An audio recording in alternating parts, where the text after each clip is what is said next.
I was driving down Lakeshore Drive just after sunset when the headlights caught something familiar, a blue Ford Expedition parked at the edge of my daughter's driveway. It took me a second to register the plate number, but when I did, my chest went tight. That was my wife's truck. Linda had told me she'd be at a charity board meeting until 9, helping plan the annual gala for the Baton Rouge Women's League. I hadn't questioned it. After 30 years of marriage, I'd grown used to her busy schedule, her committees, her endless fundraisers. But seeing her car parked outside Ethan's house, my son-in-law's, was a different kind of surprise, one that made my gut twist with a cold premonition. "Something's not right," I muttered, easing my pickup into the shadows beneath a magnolia tree. The air smelled of rain and honeysuckle. A light was on inside the house. Through the sheer curtains, I could make out two silhouettes in the living room. I cut the engine and sat still, heart thudding like a hammer. 5 minutes earlier, I had called my daughter Chloe to invite her and Ethan to dinner at Rue 61, our little tradition whenever I closed a big contract. She'd answered cheerfully, saying she couldn't make it. "Ethan's home working on case files," she'd said. "I'm still at the university, grading papers." But now I could clearly see Ethan moving around the room, gesturing with a drink in his hand, and Linda was there, sitting on the couch that I helped them pick out last Christmas. I stepped out of the truck quietly, gravel crunching beneath my boots, and crept closer. The window near the porch was cracked open. Their voices floated through, clear as confession. "When the paperwork's ready, you'll file under emotional neglect," Ethan was saying. His tone clipped and professional. "The statutes changed last spring, spousal support and half the estate. He won't know what hit him." Linda's laugh, soft, cultured, familiar, cut through me like a blade. "Do you really think he'll sign without a fight?" "He will," Ethan replied. "He's predictable. He trusts people who shouldn't be trusted." I froze. For a moment, I thought I'd misheard. But then Linda spoke again, her words slipping through the half-open window like poison gas. "The man's too busy with his blueprints and contracts to notice what's happening right under his nose. 2 years of patience will pay off, Ethan. The construction firm, the rental properties, the lake house, it's all documented. Once the divorce is filed, I'll have everything lined up. You just make sure the paperwork looks clean." I felt my knees weaken. The woman who had stood beside me for 3 decades, who had held my hand through lean years and success alike, was sitting there plotting my financial execution with my own son-in-law. Ethan chuckled, leaning against the bookshelf. "We'll claim irreconcilable differences. She's the neglected wife, finally finding her voice. It'll look noble. The courts love that narrative." Linda sighed contentedly. "And what about Chloe? She can't know, not yet." "She won't," Ethan said confidently. "We'll keep her out of it until everything's finalized. Then we'll tell her you just couldn't live with her father's temper." My stomach turned. I wanted to burst through that door, to grab Ethan by the collar and demand to know how long this had been going on. But something inside me, maybe instinct, maybe discipline, kept me still. Instead, I pulled my phone from my pocket and hit record. The next 15 minutes bled together in a haze of betrayal and disbelief. Ethan outlined the division of assets like he was talking about a client, not his own father-in-law. The Carter portfolio totals around $14 million in declared assets. Once we separate the business from marital property, you'll have grounds for a clean 50% split. Linda's voice dropped to a conspiratorial whisper. "And the offshore accounts?" He smirked.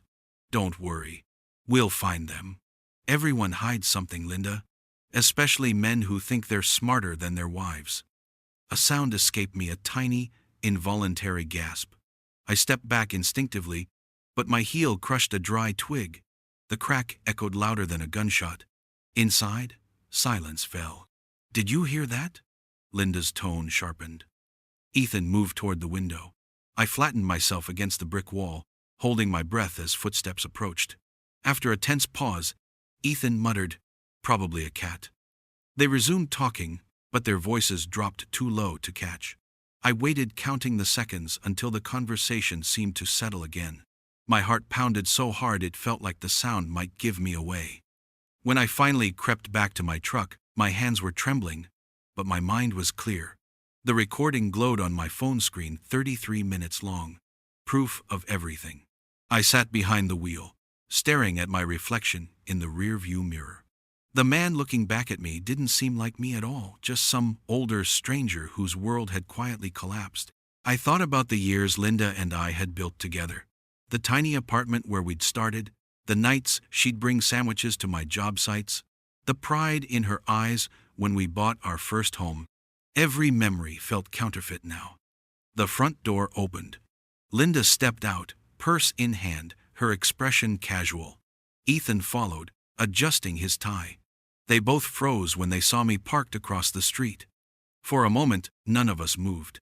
Then Linda's face drained of color. "Raymond," she stammered, voice unnaturally bright. "What are you doing here?" I forced a calm smile. "Finished up early at the site, thought I'd check on Chloe."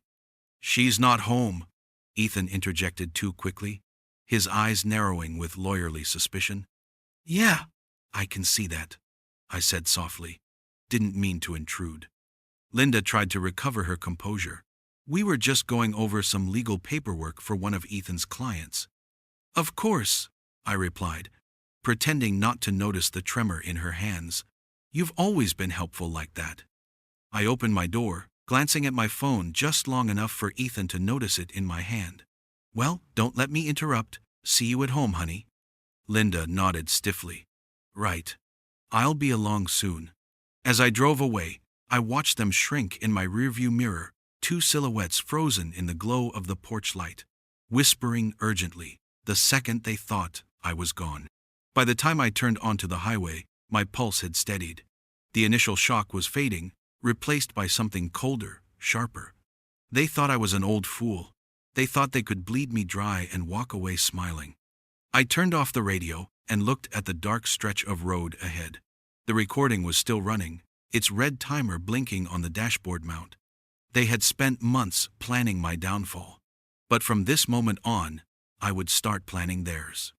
When I got home, the house looked exactly the same, but it didn't feel like home anymore. The porch light I'd installed myself cast a yellow halo across the steps. The magnolia tree in the yard swayed quietly in the night breeze. Everything was calm, except for me. Inside, the smell of Linda's perfume still lingered in the air, a scent I used to find comforting. Tonight, it smelled like deceit. I hung my jacket on the same hook I'd built into the wall 25 years ago, and stood there, unable to move. Every corner of that house had a memory. The fireplace where we'd sat drinking cocoa, the winter we couldn't afford a vacation, the kitchen island I'd built for her when she said she wanted more counter space for her baking, the framed photo of Chloe in her LSU graduation gown that hung above the piano. I'd thought we were a family built on love and work, but the truth was staring me in the face. Somewhere along the way, we'd become a business deal I didn't know I was losing. I walked into my office and sat down at the oak desk where I'd signed contracts worth millions. The surface gleamed, perfectly polished. Linda always loved how it reflected light. I reached into the drawer and pulled out our wedding album. It felt heavier than it should have. I flipped through the pages slowly. Baton Rouge, 1991. Linda, in her ivory gown, her green eyes bright and full of promise. I'd been 30. She was 23. I was just beginning to find my footing in construction, still driving an old pickup and praying my first big project wouldn't collapse under rain. We'd built everything from nothing. Our first home had been a rundown duplex off Nicholson Drive. We couldn't afford much, but she'd painted the walls herself and made it feel like a palace. We were partners, or at least I thought so. But now I saw the signs I'd missed, the moments that had been performances instead of love. 3 years ago, in 2022, everything started to change. That was when Carter Build and Design won the $42 million restoration contract for the old state capitol. It was the biggest project in Louisiana that year, and it turned my company from regional to national overnight. I'd come home that evening carrying champagne and the signed contract, ready to celebrate. But instead of joy, Linda had greeted me with a catalog. "Now we can finally join the Baton Rouge Country Club," she'd said, circling membership rates with a pen. "And maybe trade in the truck for something more fitting." I'd laughed at first, thinking it was a joke.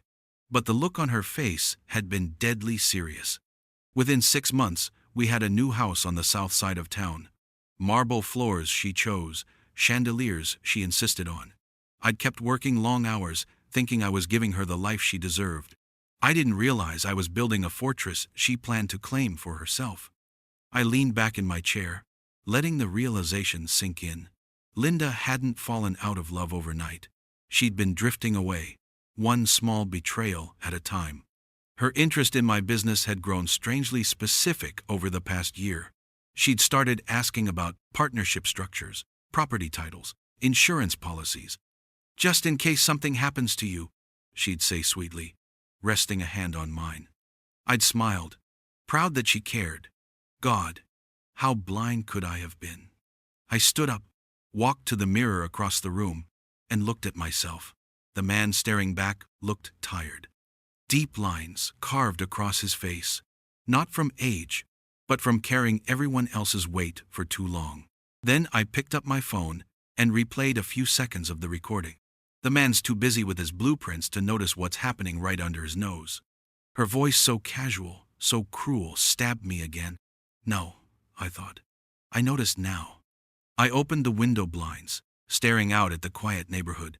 Streetlights glowed dimly along the cul-de-sac. I could almost hear my crews working early mornings, pouring concrete, measuring twice, cutting once. I'd always believed in building things to last. Maybe now it was time to use that same discipline to dismantle something that was built on lies. I turned off the recording, scrolled through my contacts, and found the number I hadn't used in years. Brian Mercer, my first accountant, and the most discreet man I'd ever worked with. When he answered, his voice carried that steady confidence I'd always trusted. "Ray, been a while. Everything all right?" "Not exactly," I said, keeping my tone even. "I need to restructure everything, quietly. Every account, every property, every asset. I want them airtight." A pause. "Are we talking legal protection or survival?" "Both." He hesitated, then said, "Understood. I'll call you in the morning. We'll move fast." After I hung up, I opened my laptop and began listing every major asset we owned. Properties, accounts, business stakes, 30 years of work spread across one screen. I realized something terrifying. Linda knew more about our finances than I'd ever intended. I sat there for a long time, watching the cursor blink beside her name. 30 years of trust, 30 years of marriage. And she'd traded it for a scheme with a man half my age. But what Linda and Ethan didn't know was that I'd spent my entire career solving impossible problems. Permits denied, projects collapsed, storms destroying foundations. I'd learned to rebuild from ruins. This would be no different. When I finally went to bed, the sheets still smelled faintly of her perfume. I lay awake, staring at the ceiling fan spinning slowly above me, feeling something hard and steady replace the ache in my chest.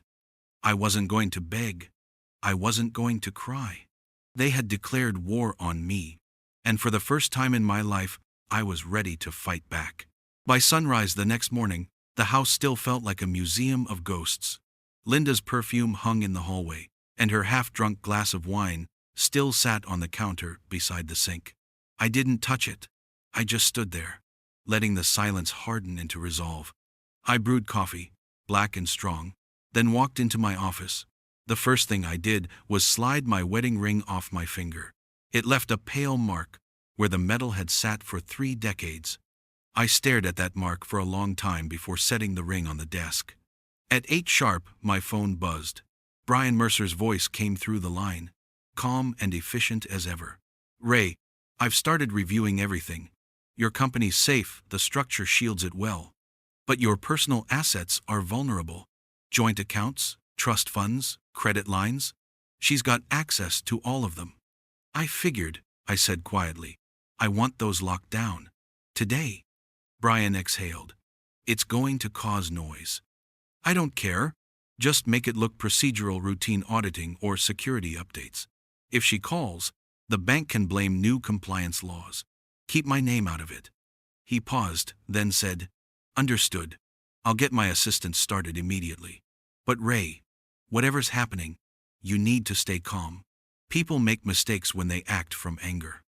I looked at the framed blueprint hanging behind my desk, the first home I ever built, the one that had set everything in motion.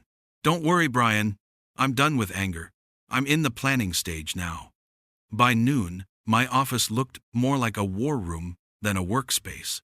2 laptops glowed on my desk, each displaying a different spreadsheet. Stacks of legal pads were filled with columns labeled assets, liabilities, leverage, and exposure. For hours, I cross-checked every account, every wire, every property. Linda's signature was everywhere: authorized, co-owner, joint beneficiary, emergency contact.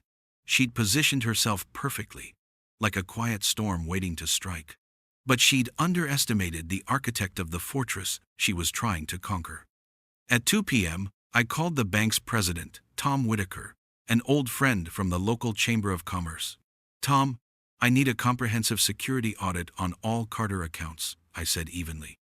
New protocols, 2-step verification, ID confirmation for every joint holder. Effective immediately. Tom hesitated. That's quite a lockdown, Ray. You expecting trouble? Just being careful, I replied. Too many scams going around, you understand. Of course. I'll process it myself. You'll see results in a few hours. Perfect. At 3:45, my phone chimed. Transaction declined. The message wasn't mine, it was from Linda's card. Then another one followed. Access temporarily restricted. Please contact your financial institution. I leaned back in my chair and allowed myself the faintest smile. The trap had sprung. At 4:15, my phone rang. Her name flashed across the screen. Raymond, she began before I could even say hello. Her voice was breathless, angry, desperate. My card was just declined at lunch. I called the bank, and they said there's some kind of hold on all our accounts. What's going on? I kept my tone even, feigning confusion. That's strange. Maybe Tom's running another system update. You know how banks love red tape. This isn't funny, she snapped. I was sitting there with half the Women's League committee and couldn't even pay for my salad. I almost pitied her for caring more about humiliation than honesty. I'll look into it, I said calmly. I'm sure it's just a mix-up. Fix it, Raymond. Now. When she hung up, I stared at my phone for a while. The woman I'd once trusted more than anyone was unraveling, and she didn't even realize the game had shifted. I needed proof of how far she'd gone. That's when I called Marcus Wynn, a private investigator I'd used years ago during a lawsuit involving stolen construction materials. He was discreet, effective, and didn't ask unnecessary questions. Marcus, it's Ray Carter. I've got a personal situation. There was a short pause. The kind where you want photos, audio, or both? Both, I said. Follow my wife and my son-in-law. No confrontation, no interference. Just document everything. You'll get a bonus for thoroughness. Marcus chuckled softly. Understood. You'll have a full report within 48 hours.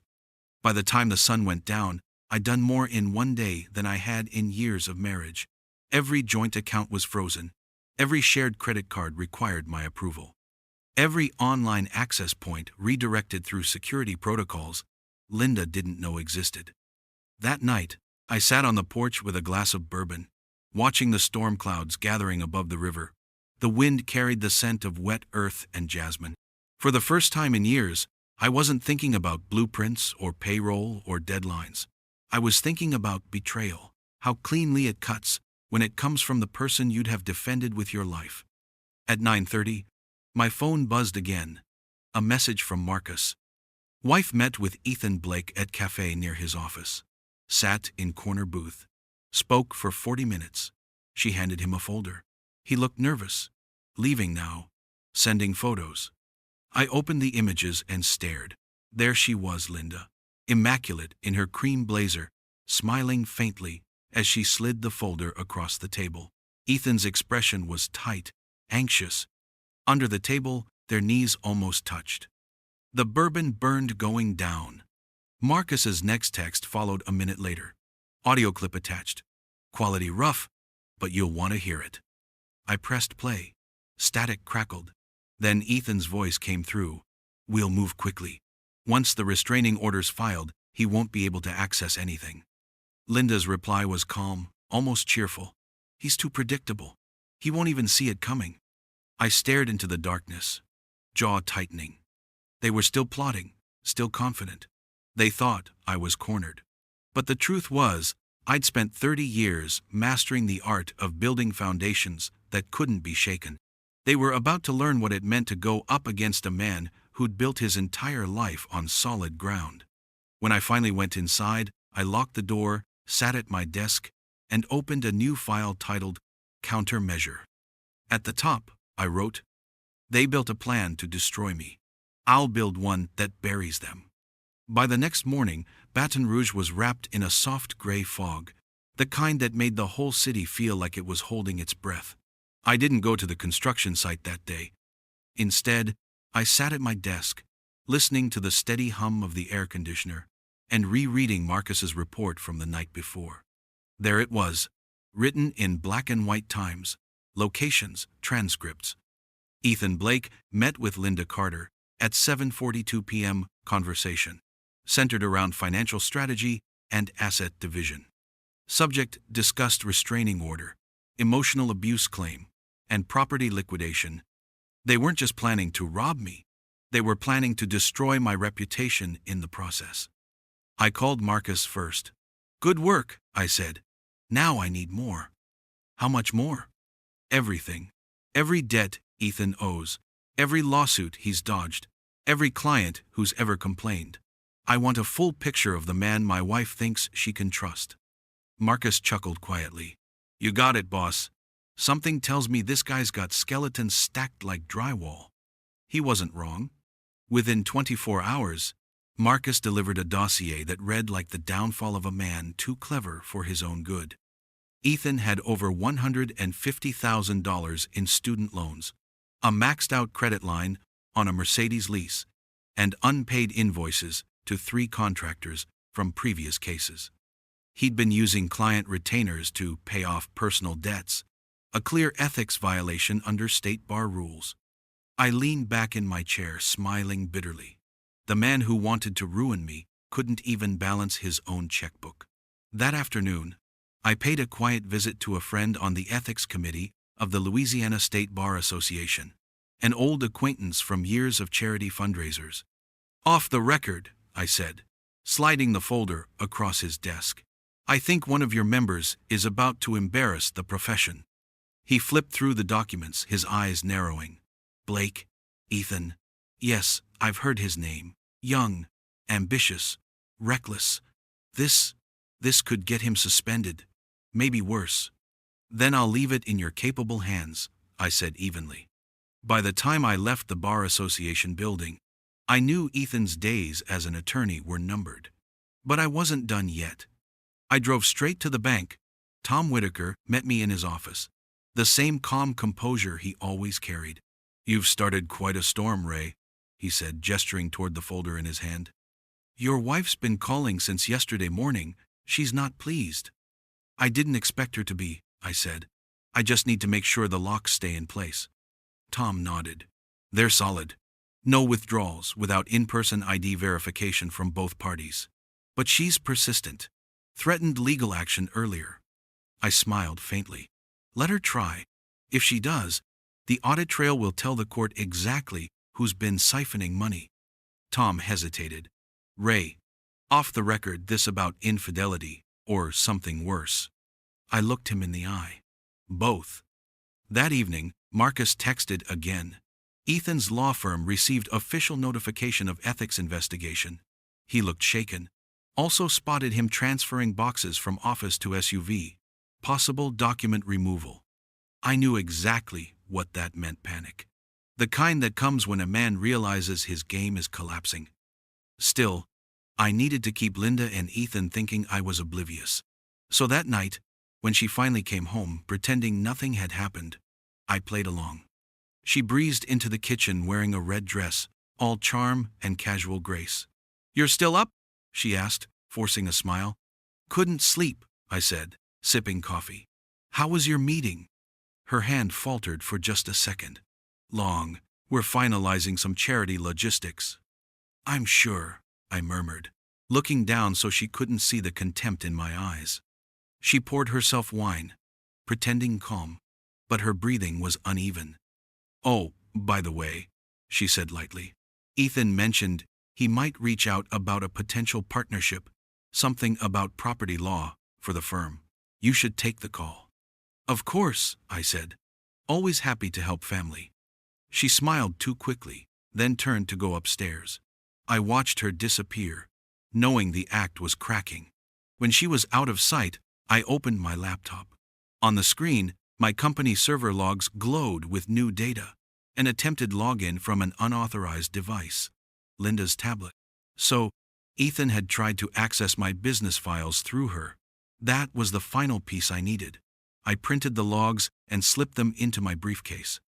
The next morning, I met Brian Mercer for breakfast at a quiet cafe downtown. He was already waiting, his suit crisp, his expression serious. "You were right to act fast," he said, handing me a folder. "We traced several transfers from your joint savings to an account under Ethan Blake's name, roughly $58,000 over the past 6 months." My jaw tightened. "Can we prove Linda authorized them?" "Every transaction carries her signature or digital approval. It's airtight." "Good," I said. "Then let them hang themselves." Brian leaned back, studying me. "What's your next move, Ray?" I stirred my coffee slowly. "You ever build something just to tear it down?" He gave me a puzzled look. "That's where we are now," I said. "They've been laying bricks on a lie. I'm just waiting for the right time to pull the foundation out from under them." As I left the cafe, the morning sun burned through the fog, flooding the streets with gold. Baton Rouge was waking up. So was I. They thought I was their victim. But what they didn't realize was that every trap they'd set for me was already wired to blow up in their own hands. 2 days later, I was at the office reviewing blueprints for the new riverfront complex when my phone buzzed. The name on the screen made my chest tighten. "Chloe." "Hey, sweetheart," I answered, forcing my voice to sound normal. "Dad, can we talk?" Her tone was careful, the kind of voice people use when they're walking across a frozen lake. "It's about Mom and Ethan." I set down my pen. "Sure. Come by the house after work." "No," she said softly. "I'd rather meet somewhere else." We chose a quiet cafe near the LSU campus. When I arrived, she was already there, her long brown hair tied back, a psychology textbook open on the table, even though she wasn't reading it. The last time I'd seen her, she'd been laughing, glowing, still newly married. Now she looked like someone trying to make sense of a puzzle that didn't fit together. "Mom's been acting strange," she began after a pause. "She says you've been controlling, that you cut her off financially, froze her cards, and changed the passwords to all the accounts." I stirred my coffee slowly. "That's one way to describe it." Chloe frowned. "Dad, what's going on? Ethan keeps asking about your business, how it's structured, who the shareholders are, what kind of trusts you have. He says he's helping Mom protect herself. But it doesn't sound right. I know how they talk when they think I'm not listening." My heart ached for her. She was trying to understand, not yet realizing she was standing in the crossfire of 2 liars. "Chloe," I said gently, "I need you to hear something. But before I do, I want you to promise me you'll stay calm." Her brows knit together. "Dad, you're scaring me." I took out my phone, opened the recording from that awful night, and pressed play. Linda's voice filled the air. "When the paperwork's ready, you'll file under emotional neglect. He won't know what hit him." Chloe froze.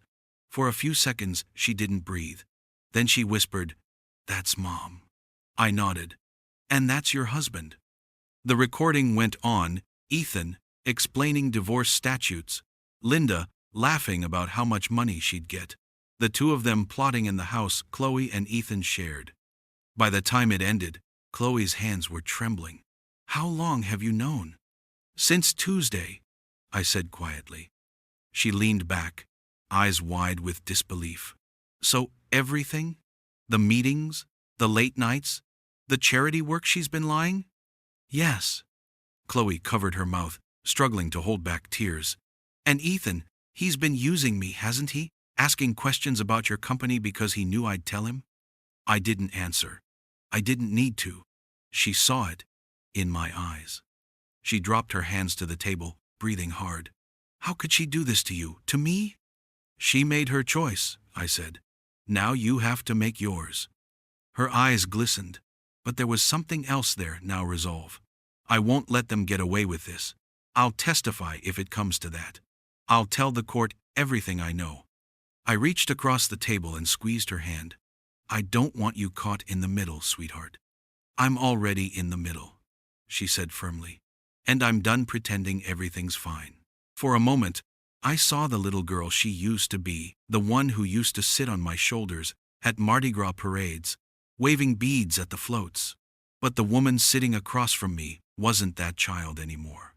She was strong, decisive, and heartbreakingly brave. That evening, she packed a small suitcase and left the house she shared with Ethan. Marcus later told me she'd gone straight to a friend's apartment near downtown. She didn't say a word to Ethan, just left a note on the kitchen counter that read, "I know everything." The next day, Chloe texted me. "I found his backup drive. It's full of files, draft petitions, fake financial declarations, even notes about using my credentials in a psychological evaluation. I'll send them to Marcus." I stared at the message for a long time. Pride and sadness tangled in my chest. My daughter had chosen truth over loyalty, ethics over comfort. That night, I met Marcus in the parking lot of my office. He handed me a flash drive. "Straight from Chloe's laptop," he said. "Your son-in-law kept everything. Drafts, emails, even a spreadsheet labeled projected settlement post-divorce. He's sloppy for a lawyer." I took the drive and slipped it into my pocket. "Good work." Marcus nodded. "You've got enough here to bury them both." I looked out at the darkened skyline, the faint glimmer of the Mississippi River reflecting city lights. "I don't want to bury them, Marcus. I just want the truth to do it for me." Later that evening, Chloe called again. Her voice was steadier now. "Dad, I talked to Mom today. She tried to convince me you've lost your mind, that you're paranoid and vengeful. She even said Ethan's helping her file a restraining order." I smiled sadly. "That sounds about right." "I told her I'd seen the proof," she continued, "and she just froze. She asked if I'd be willing to testify against you, if the court asked." "What did you say?" "I said I'd testify," Chloe said, her voice firm. "But not for her, for the truth." When we hung up, I sat alone in my office for a long time, the weight of 30 years pressing down on me. But beneath that weight was something new, lightness. For the first time since that night outside Ethan's window, I didn't feel alone. Linda had chosen greed. Ethan had chosen manipulation. But my daughter had chosen integrity. I closed my laptop, exhaled deeply, and whispered into the stillness, "That's my girl." Outside, thunder rumbled in the distance. The storm that had been building all week was finally rolling in. And this time, I was ready to face it. By the end of the week, the air in Baton Rouge felt heavier, as if the city itself knew something was about to break. The morning headlines talked about upcoming storms across the Gulf, but my storm had already arrived. It started quietly. On Thursday, Linda's name vanished from the guest list for the Women's League luncheon. By Friday, whispers were spreading through the country club about financial irregularities and family drama. Baton Rouge society was small, and gossip moved faster than truth. Linda called me that afternoon, her voice a mix of panic and anger. "Raymond, what did you tell them?" "Tell who?" I asked evenly. "Everyone. I can't walk into the club without people staring at me like I'm some kind of criminal." I sipped my coffee and looked out the window at the construction site across the street. "Maybe they're just curious. You've always liked attention. Don't be cruel, she hissed. You're making me look bad. Linda, I said quietly, you did that all by yourself. There was silence on the other end, the kind of silence that tells you a mask has cracked. Then, she hung up. Marcus had warned me this would happen. Once she loses control of the narrative, he said, she'll panic. And when people panic, they make mistakes. He was right. The next morning, Marcus sent me new surveillance photos. Ethan looked like a man unraveling. He'd been pacing outside his law office, yelling into his phone. According to Marcus, Ethan's firm had received an official notice of investigation from the Louisiana State Bar Association for alleged mishandling of client trust funds. That afternoon, I got confirmation from my contact on the ethics committee. We've opened an expedited inquiry, he said. Mr. Blake will need to produce all trust account records within 5 business days. His suspension's likely. When I hung up, I almost felt sorry for him. Almost. But the true collapse began that weekend. Linda showed up at our house unannounced, uninvited, and visibly unraveling. Her hair was disheveled, her eyes red, and the confident poise she'd always carried was gone. I don't know what's happening, she said the moment I opened the door. The bank froze everything. Ethan's accounts are locked. I can't even buy groceries without calling customer service. I stepped aside, letting her in, but my voice stayed cool. Sounds like a security issue. Maybe your lawyer can help. Her lips trembled. Don't do this, Raymond. You're punishing me. I'm protecting myself, I said. There's a difference. She looked around the living room like a stranger, her gaze lingering on the family portraits. I never wanted it to go this far, she whispered. Ethan said we'd handle everything quietly, that you wouldn't even notice until it was over. I studied her face, the regret, the confusion, the remnants of arrogance. You should have known better than to trust a man who smiles when he lies. For a moment, I thought she might break down, but then the old steel returned to her eyes. You think you've won? She snapped. Ethan's not finished. He's preparing legal action. He says we can still claim financial abuse. He'll file the petition Monday morning. I almost laughed. Good. Tell him I'll bring the evidence myself. She hesitated, trying to read my expression. What evidence? You'll see soon enough. Linda left without another word, slamming the door behind her. I watched her drive away, knowing it wouldn't be long before she ran back to Ethan, desperate and afraid. That evening, Marcus texted me again. They're meeting at his office right now. Argument. Loud. She's crying. Want me to record? Yes, I replied. The audio came through minutes later. The recording was rough, but their voices were unmistakable. You said this would be easy. You said I'd be protected. You were supposed to get him to sign before he got suspicious. He's ruined me. My friends won't even return my calls. You think I'm not ruined? The bar's breathing down my neck. I could lose my license over this. Then fix it. Ethan, I can't fix stupid, Linda.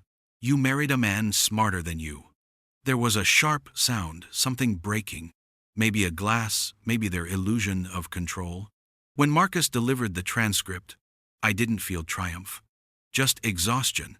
Their greed had devoured them, and now they were turning on each other like wolves. By Sunday morning, the consequences had spread beyond gossip and bank accounts. Ethan's biggest client, a regional property firm, terminated their contract after hearing about the investigation. His office phone went unanswered. His secretary quit. His reputation was collapsing faster than his finances.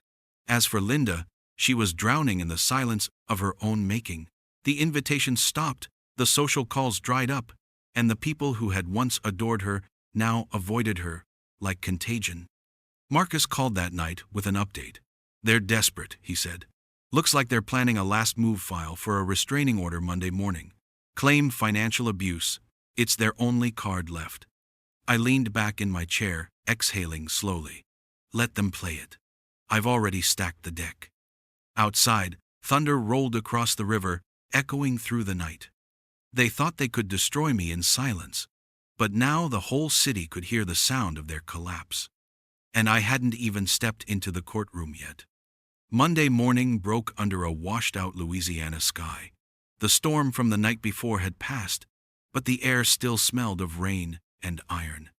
I put on a dark gray suit, the one I wore to my company's first major contract signing, and looked in the mirror. My reflection didn't show anger anymore, just resolve. At 9 a.m., I walked into the East Baton Rouge Parish Courthouse, the marble floors slick with humidity. I wasn't there as the accused husband Linda wanted to paint me as. I was there as the man she'd underestimated. Linda arrived minutes later with her lawyer, Carla Jennings, a younger attorney known for her aggressive style and her flair for the dramatic. Linda wore a modest navy dress, her hair pulled back, makeup carefully chosen to project vulnerability. I could almost admire the performance. Ethan sat a few rows behind her, trying to look invisible. His suit was wrinkled, his eyes hollow. He wasn't her attorney. In this case, he couldn't be, but he was clearly pulling the strings. My lawyer, Aaron McLean, leaned toward me. "Stay quiet. No reactions. The judge already has the recordings and the financial evidence. This is over before it begins." Judge Ruth Delgado entered the courtroom, her presence instantly commanding. She'd handled every kind of domestic case Baton Rouge could throw at her. She had a sharp eye for liars. "Mrs. Carter," Judge Delgado began, "you've filed a petition for an emergency restraining order, alleging financial and emotional abuse by your husband. You claim he's intentionally restricted your access to shared assets, isolated you socially, and created an unsafe environment. Is that correct?" Linda nodded, her voice trembling just enough to sound believable. "Yes, Your Honor. My husband has cut me off from everything. I can't access funds for basic needs. He monitors my spending, my communications. He's vindictive, controlling, and I fear what he might do next." Judge Delgado tilted her head. "Do you have evidence of any threats or abuse?" Linda hesitated, eyes darting to Carla. The lawyer stepped in smoothly. "Your Honor, financial control is a recognized form of domestic abuse under Louisiana law. Mrs. Carter's access to funds was abruptly terminated, without explanation. The timing coincides with her expressed interest in seeking counseling and possible separation." Aaron stood calmly. "Your Honor, we agree that financial abuse is a serious matter. That's why we're here to address not abuse, but deception, because this entire petition is built on lies." Carla bristled. "Objection." "Sustained," Judge Delgado said. "Counselor, you'll have your chance. Proceed, Miss McLean." Aaron stepped forward, her tone firm but measured. "Your Honor, my client's wife has accused him of cruelty while concealing her own conspiracy to defraud him. What she describes as financial abuse was in fact standard fraud protection after Mr. Carter discovered his wife and son-in-law siphoning funds into a hidden account." A murmur rippled through the courtroom. Aaron continued, unfazed. "We have documented transfers totaling $58,000 to an account in the name of Ethan Blake, Mrs. Carter's son-in-law. We have witness testimony confirming their meetings to discuss divorce strategies before any marital conflict existed. And, most importantly, Your Honor, we have a recording." Linda's head snapped up. "What recording?" Aaron turned to the clerk. "Exhibit A, please." The courtroom lights dimmed slightly as the audio file began to play through the speakers. Ethan's voice echoed through the chamber. "When the paperwork's ready, you'll file under emotional neglect. He won't know what hit him." Then Linda's laughter followed. 2 years of patience will pay off. The man's too busy with his blueprints to notice what's happening right under his nose. The sound filled every corner of the room. Ethan's smirk faded into panic. Linda went pale. The recording continued for nearly 10 minutes. The plotting, the mockery, the cold calculation. When it ended, you could have heard a pin drop. Judge Delgado folded her hands. "Mrs. Carter, is that your voice?" Linda's lips parted soundlessly. I don't remember." "Then allow me to refresh your memory," the judge said, replaying the final line. "He actually believes I love him." Linda's composure shattered. That was taken out of context, she cried, turning to her lawyer. It's not what it sounds like. Carla whispered urgently. Mrs. Carter, please stop talking. But Linda didn't. He provoked me. He was controlling. I only... Enough, Judge Delgado interrupted sharply. I've heard enough. The judge turned to Aaron. Do you have further evidence? Yes, Your Honor, Aaron said.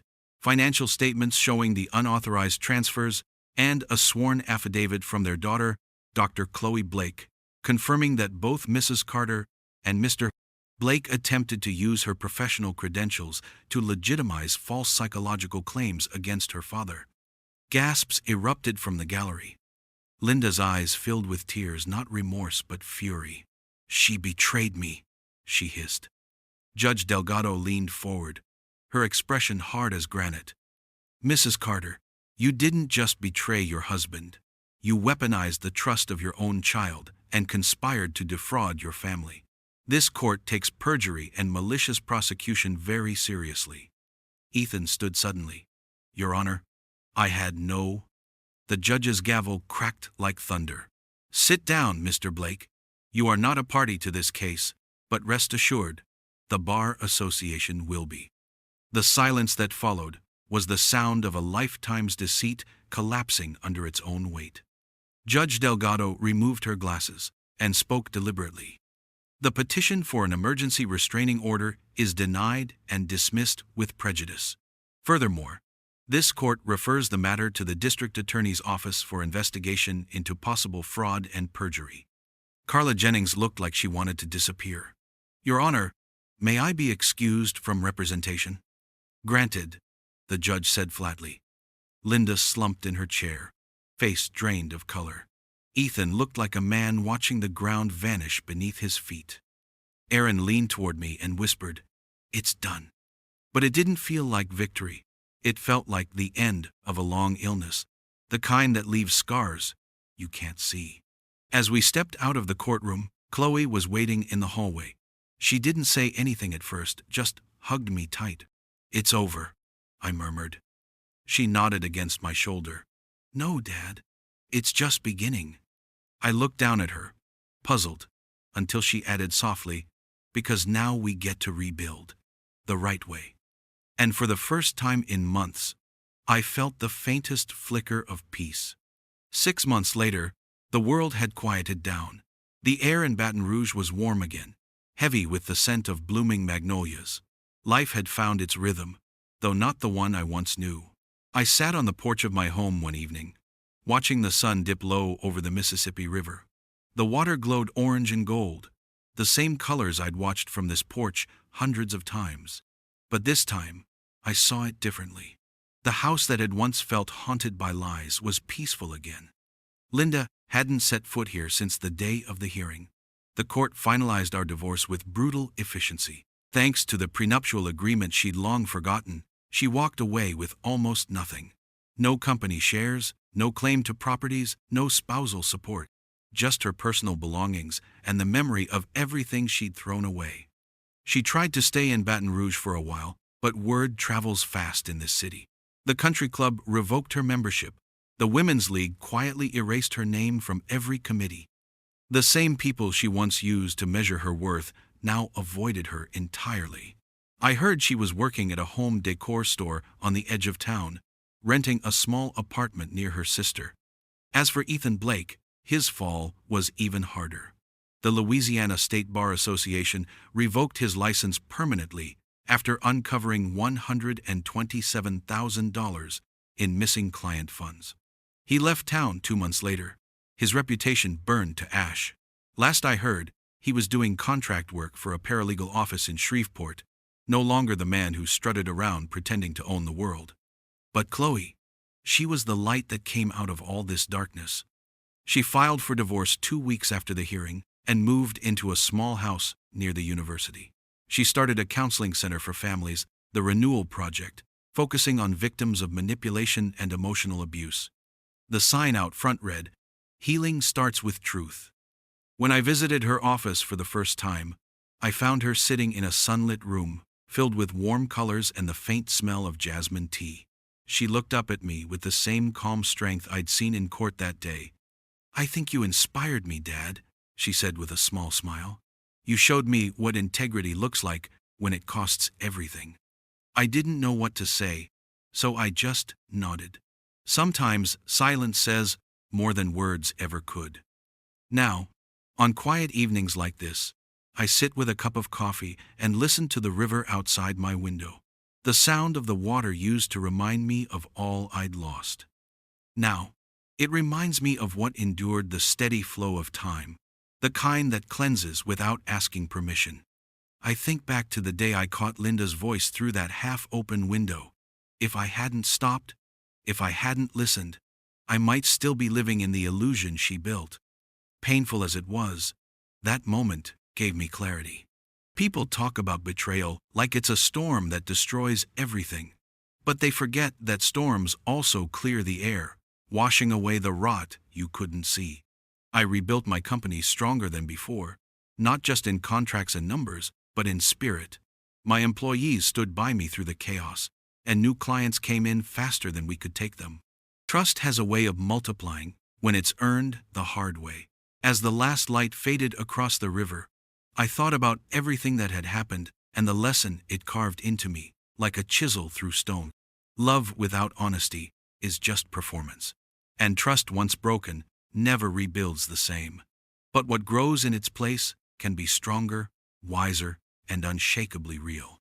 I lifted my cup to the quiet evening, whispering a line that had become my creed. When everything collapses, let truth be your foundation.